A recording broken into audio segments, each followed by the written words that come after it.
ये दाव और मैक एक दूसरे को जानबूझकर इग्नोर करते हैं ताकि वो दोनों एक दूसरे को ये दिखा सके कि जैसे वो लोग काफी बिजी हों और उन्हें कोई फर्क नहीं पड़ता उन दोनों के एक दूसरे के आसपास होना। और यहाँ पर जानबूझकर ये दोनों एक दूसरे को इग्नोर करते हैं, पर इन दोनों का दिल ही जानता है कि ये दोनों एक दूसरे से बात करने के लिए कितना मरे जा रहे हैं, पर अपनी ईगो के खातिर एक दूसरे से बात ही नहीं करते। इधर चेरी भी उन दोनों की सारी हरकतें देख लेती है, जिसे देखकर उसे काफी गुस्सा आता है और वो गुस्से में वान को कॉल करती है और कहती, अब मैं उन दोनों को एक साथ और बर्दाश्त नहीं कर सकती, इसलिए जल्द से जल्द कुछ करो और उन दोनों को अलग करो। तो वान कहती है, मैंने तो पहले ही कहा था कि अगर उन दोनों को अलग नहीं किया गया तो वो दोनों एक दूसरे के काफी करीब आ जाएंगे और आपका पत्ता कट जाएगा, लेकिन आपने तो मेरी बात ही नहीं मानी। तो चेरी कहती है, जो हुआ सो हुआ, लेकिन अब मैं उन दोनों को बर्दाश्त नहीं कर सकती, इसलिए उन दोनों को अलग करने की प्लानिंग करो। और हाँ, कोई ऐसा तरीका मत अपनाना जो बिल्कुल भी ठीक ना हो, क्योंकि मैं कोई भी इलीगल काम नहीं करना चाहती। तो वान कहती है, ठीक है, मैं ऐसा कुछ भी नहीं करूंगी, लेकिन तुम्हें भी मेरे लिए एक काम करना होगा। तुम्हें दिया को इस रिजॉर्ट से दूर ले जाना होगा ताकि मैं दिया को सबक सिखा सकूं।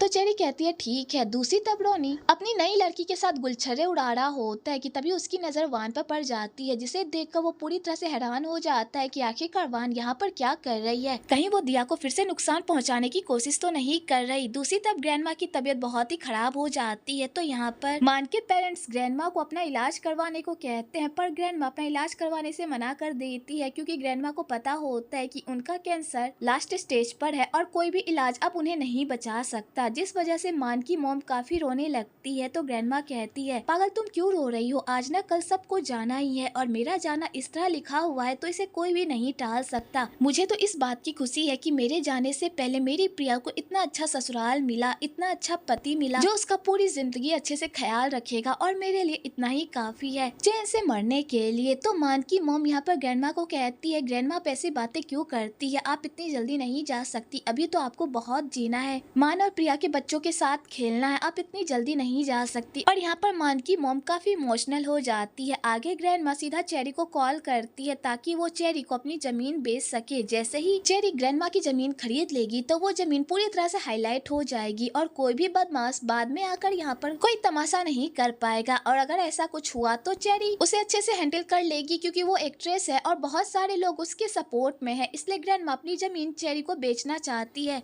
इधर ते को ये सारी बातें पता चल जाती है और वो सीधा कॉन के पास ये खबर पहुंचा देता है कि ग्रैंडमा चेरी को अपनी जमीन बेचने वाली है। दूसरी तरफ मान के पेरेंट्स ग्रैंडमा की ऐसी हालत देखकर काफी रो रहे होते हैं कि तभी उधर से मान आता है और अपने पेरेंट्स का इस तरह मुंह लटका हुआ देखकर अपने पेरेंट्स से पूछता है कि आखिरकार क्या बात है। तो यहाँ पर मान के पेरेंट्स मान से ज्यादा दिन तक नहीं छुपा पाते और मान को पूरी सच्चाई बता देते हैं कि ग्रैंडमा को कैंसर और वो भी लास्ट स्टेज पर, इसलिए ग्रैंडमा ने तुम्हारी और प्रिया की शादी जल्दी से करवाई और हमने भी इसमें कोई ऑब्जेक्शन नहीं लगाया। तो माँ जब ये सारी बातें सुनता है वो पूरी तरह से शॉक्ड हो जाता है और उसे समझ नहीं आता कि वो ये बात प्रिया को बताए या ना बताए, क्योंकि ग्रैंडमा ने सख्त उन लोगों को मना किया होता है कि ये बात प्रिया को बिल्कुल भी पता नहीं चलनी चाहिए, क्योंकि वो प्रिया को पेन में नहीं देखना चाहती, जिस वजह से मान काफी कंफ्यूज्ड रहता है। लेकिन वो प्रिया से इतनी बड़ी सच्चाई नहीं छुपा पाता, क्योंकि ये सब जानना प्रिया का हक होता है। इसलिए अगले दिन वो स्कूल में जाकर प्रिया को ग्रैंडमा की बीमारी के बारे में बता देता है। तो प्रिया को जब ये सारी बातें पता चलती है तो बेचारी फूट फूट कर रोने लगती है और वो ग्रैंडमा के पास जाने लगती है, लेकिन तभी मान उसे रोक देता है और कहता है, ग्रैंडमा नहीं चाहती कि कोई भी उन पर तरस खाए, इसलिए वो नहीं चाहती कि तुम्हें भी इस बीमारी के बारे में कुछ भी पता चले, इसलिए तो उन्होंने इतने दिनों से इस बीमारी को छुपा कर रखा ताकि तुम अपनी लाइफ आराम से जी सको बिना किसी प्रॉब्लम के। इसलिए मेरी भी तुमसे एक रिक्वेस्ट है कि तुम भी ग्रैंडमा के सामने प्रिटेंड करने की कोशिश करो कि तुम्हें इस बीमारी के बारे में कुछ भी पता नहीं है, क्योंकि अगर ग्रैंडमा को इस बारे में पता चल गया तो उन्हें काफी दुख होगा और तुम भी तो नहीं चाहती ना कि ग्रैंडमा को कोई भी दुख हो। तो प्रिया ये सारी बातें सुनकर तो और रोने लगती है। तो मान कहता है, अब हम ग्रैंडमा के लिए कुछ भी नहीं कर सकते, बस हम इतना कर सकते हैं कि हम ग्रैंडमा को खुश रख सकते हैं। तो अब हमारा फोकस बस ग्रैंडमा को खुश रखना होगा ताकि हम उन्हें खुशी खुशी विदा कर सके। तो प्रिया ये बात सुनकर सीधा घर जाती है और वहाँ जाकर ग्रैंडमा के गले लग जाती है और गले लगकर खूब रोती है, पर वो ये बात ग्रैंडमा को पता लगने नहीं देती, बल्कि अपने दुख को छुपाकर ग्रैंडमा के साथ बड़े ही प्यार से पेश आती है। आगे चेरी दिया को रिजॉर्ट के बाहर एक रेस्टोरेंट में मिलने के लिए बुलाती है। तो दिया कहती है, तुम इस रिजॉर्ट में भी तो मुझसे मिल सकती थी ना, तो फिर बाहर क्यों मिलने बुला रही हो। तो चेरी कहती है, मुझे तुमसे पर्सनली अकेले में बात करनी है, इसलिए मैं तुम्हें बाहर बुला रही हूँ, क्या तुम्हें डर लग रहा है मुझसे मिलने से। तो दिया कहती है, ऐसी कोई बात नहीं है, ठीक है मैं वहाँ पे आ रही हूँ तुमसे मिलने के लिए। तो चेरी कहती है, ठीक है मैं तुम्हारा इंतजार कर रही हूँ। आगे दिया काफी कंफ्यूज रहती है कि आखिरकार चेरी ने उसे अकेले क्यों बुलाया है, कहीं कोई प्लानिंग तो नहीं करी वो उसके खिलाफ। तो दिया जाने से पहले सीधा मैक को कॉल कर देती है और उसे बता देती है कि चेरी उसे बाहर मिलने के लिए बुला रही है। तो मैक जब ये बात सुनता है तो वो पूरी तरह से शॉक्ड हो जाता है और कहता है आखिरकार उसने तुम्हें बाहर मिलने के लिए क्यों बुलाया है, क्या बात है, कहीं वो तुम्हें नुकसान पहुंचाने की कोशिश तो नहीं कर रही। तो दिया कहती है मुझे नहीं पता, इसलिए मैं तुम्हें पहले बता रही हूँ क्योंकि मैं नहीं चाहती कि भाई किसी के भी कारनामे की वजह से तुम्हें डांटे, इसलिए मैं तुम्हें पहले बता रही हूँ। तो मैक कहता है ठीक है, तुम पहले चेरी से मिलने के लिए मत जाना, पहले मैं चेरी से मिलने के लिए जाऊंगा, उसके बाद तुम मेरे पीछे पीछे आना, ठीक है। तो दिया कहती है ठीक है और वो निकल जाती है।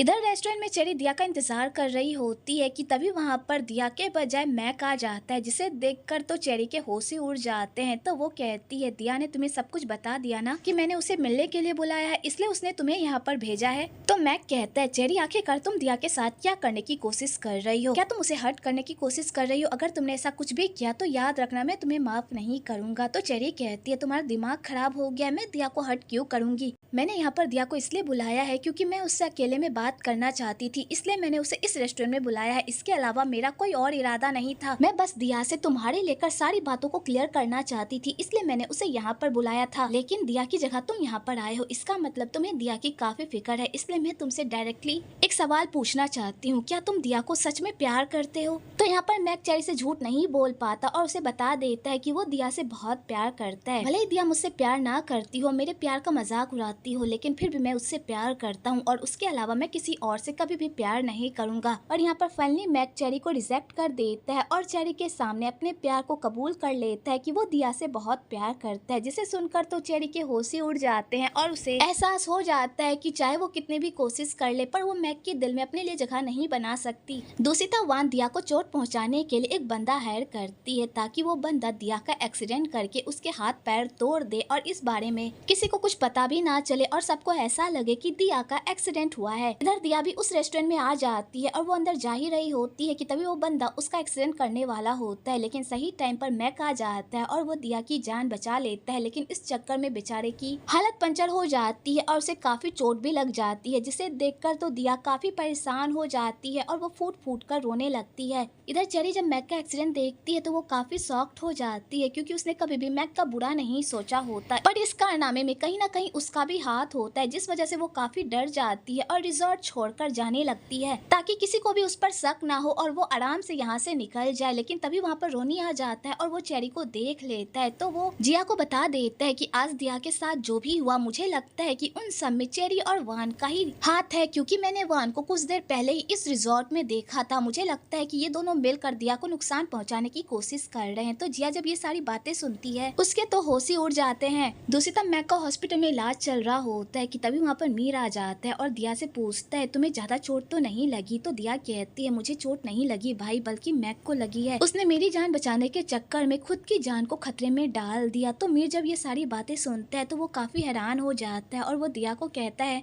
तुम फिक्र मत करो, मैक बहुत जल्द ठीक हो जाएगा, उसे कुछ भी नहीं होगा। और यहाँ पर मीर अपनी बहन को शांत करने की कोशिश करता है क्योंकि इस एक्सीडेंट की वजह से दिया काफी डर गई होती है। आगे मैक का ट्रीटमेंट हो जाता है और मैक के पैर और हाथ में काफी चोट लगी होती है, जिस वजह से उसे प्लास्टर लगा हुआ होता है। तो यहाँ पर मीर दिया से पूछता है कि क्या तुमने उस गाड़ी को देखा जिससे मैक का एक्सीडेंट हुआ है। तो दिया यहाँ पर मीर को वो गाड़ी की फोटो दिखा देती है क्योंकि दिया ने उस गाड़ी की फोटो ले ली होती है। तो यहाँ पर दिया कहती है मुझे लगता है कि किसी ने जानबूझकर मुझे नुकसान पहुंचाने की कोशिश की है। कि तभी उधर से रोनी भी आ जाता है और दिया को कहता है दिया तुम ठीक हो ना, तुम्हें पता है तुम्हारी न्यूज सुनकर मैं कितना घबरा गया था। तो दिया कहती है नौटंकी करना बंद करो, मैं ठीक हूँ। तो यहाँ पर मीर रोनी को कहता है तुम्हारी कंपनी तो गाड़ी का काम करती है ना, तो क्या तुम इस कार को देखकर बता सकते हो कि ये कार किसकी है। तो रोनी जब उस कार को देखता है उसे देखकर वो काफी शॉक्ड हो जाता है क्योंकि वो कार किसी और की नहीं बल्कि उसी की होती है, जिसे देखकर तो उसके होश ही उड़ जाते हैं। तो यहाँ पर दिया कहती है तुम्हें इस कार के बारे में पता है ना, तो मुझे बताओ कि ये कार किसकी है। तो बेचारा रोनी ये सब सुनकर तो पूरी तरह से हैरान हो जाता है और उसे मजबूरन में उन लोगों को सारी बातें बतानी पड़ती है।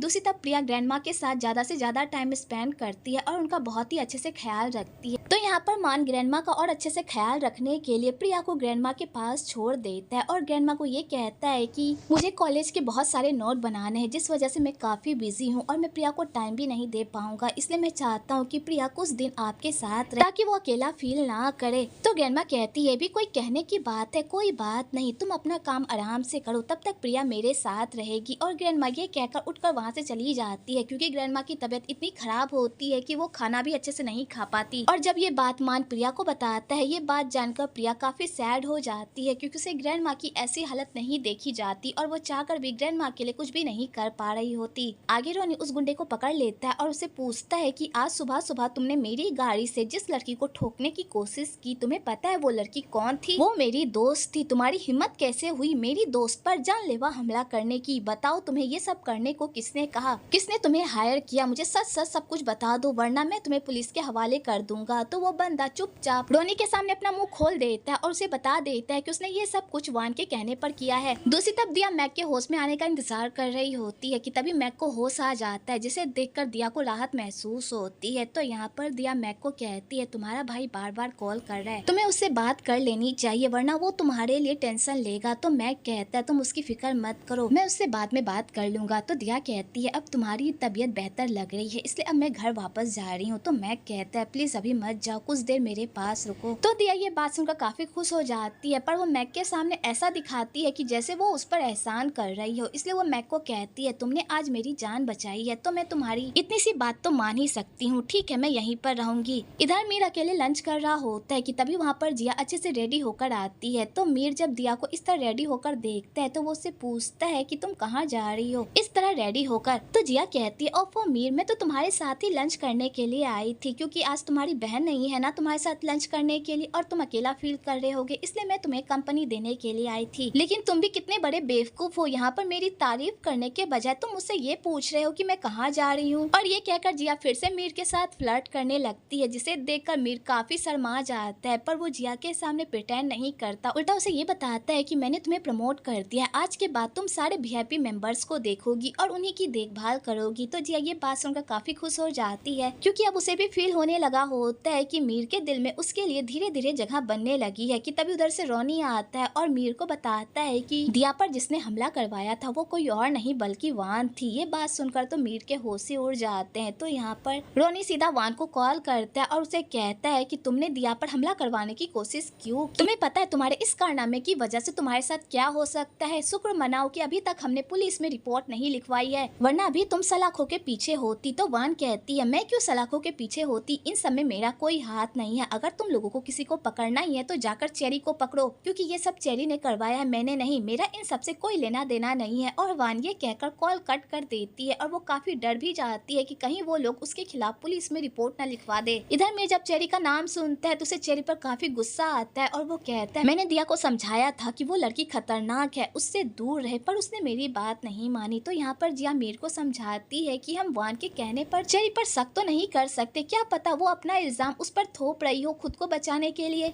जब तक हमें पूरी सच्चाई नहीं पता चल जाती तब तक हम किसी की बातों पर यकीन नहीं कर सकते। इधर प्रिया ग्रैंडमा का बहुत ही अच्छे से ख्याल रखती है क्योंकि दिन ब दिन ग्रैंडमा की तबीयत खराब होती जा रही होती है पर इस बारे में ग्रैंडमा किसी को भी कुछ भी नहीं बताती, पर प्रिया ये सब नोटिस कर रही होती है। दूसरी तरफ वान अपने आप को इन सारे झमेले से बचाने के लिए सीधा कॉन के पास चली जाती है और वहाँ जाकर अपने हुस्न के जादू से कॉन को रिझाने की कोशिश करती है क्योंकि अब कॉर्नी है जो उसे इन सारे झमेलों से बचा सकता है और पुलिस से भी, इसलिए वो कॉन के साथ गुलछर्रे उड़ाने लगती है ताकि कौन उसे एक अच्छी सी जॉब दे सके जिससे उसकी लाइफ आराम से कट जाए। पर उसे क्या पता कि कौन एक नंबर का घटिया इंसान है जिसे बस अपने मतलब से मतलब है ना कि किसी और से। दूसरी तरफ ग्रैंडमा चेरी का रेस्टोरेंट में इंतजार कर रही होती है क्योंकि ग्रैंडमा ने डिसाइड कर लिया होता है कि वो अपनी जमीन चेरी को बेच देगी। तो चेरी भी ग्रैंडमा से मिलने के लिए रेस्टोरेंट आती है लेकिन तभी वहाँ पर कुछ गुंडे आकर चेरी को किडनैप कर लेते हैं और वहाँ से लेकर चले जाते हैं। एक्चुअली वो गुंडे किसी और के नहीं बल्कि मिस्टर डैश के होते हैं जो ग्रैंडमा की जमीन खरीदने के लिए चेरी को किडनैप किया होता है। तो यहाँ पर मिस्टर डैश चेरी को कहते हैं कि मैं चाहता हूँ कि तुम ग्रैंडमा की जमीन खरीद कर बाद में वो जमीन मुझे बेच दो अगर तुम अपनी जान की सलामती चाहती हो। तो बेचारी चेरी मिस्टर डैश के बिहेवियर से इतना डर जाती है कि उसे मिस्टर डैश की बात माननी पड़ती है और वो कहती है ठीक है। इधर ग्रैंडमा चेरी का रेस्टोरेंट में इंतजार करती रह जाती है पर चेरी नहीं आती। उसके बाद चेरी ग्रैंडमा को कॉल करती है और उन्हें ये झूठ बोलती है कि उसे कोई काम आ गया था जिस वजह से वो आज रेस्टोरेंट नहीं आ पाई, इसलिए वो कुछ दिन बाद आकर उनसे उनकी जमीन खरीद लेगी। तो ग्रैंडमा कहती है कोई बात नहीं, जब तुम फ्री हो जाओ तब हम इस जमीन के बारे में बात करेंगे। और ग्रैंडमा ये कहकर कॉल कट कर देती है। तो बेचारी इन सारे हमलों की वजह से इतना परेशान हो जाती है, क्योंकि वो हर तरफ से मुसीबत में घिरी हुई होती है। एक तो वान की तरफ से और दूसरी ग्रैंडमा की जमीन की वजह से। सारे लोग उसके पीछे पड़े हुए होते हैं, जिस वजह से चेरी का दिमाग बिल्कुल भी काम नहीं कर रहा होता और वो पागलों की तरह रो रही होती है। तो यहाँ पर उसकी मैनेजर उसे संभालती है और उसे शांत करने की कोशिश करती है और कहती है कुछ भी नहीं होगा, सब कुछ ठीक हो जाएगा, तुम शांत हो जाओ।